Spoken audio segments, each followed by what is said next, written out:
కోరికలు గుర్రాలు గాజులు అయిపోతున్నాయి ఇక్కడ. కానీ కానీ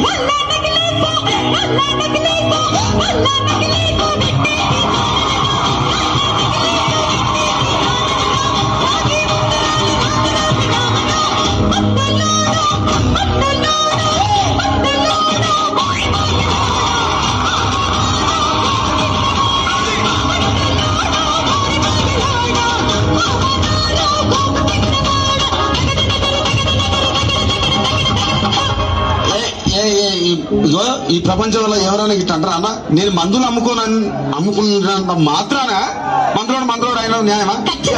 ఏవా ఇలా కండక్టర్ ఉన్నాడు, కండక్టర్ మొగుడా అంటారా? పోలీస్ ఆయన ఉన్నాడు, పోలీస్ మొగుడా అంటారా? నేను ఆటమంటారు ఖచ్చితంగా. ఎందుకంటారు? ఏవో అలా అట్లా అంటే నన్ను కూడా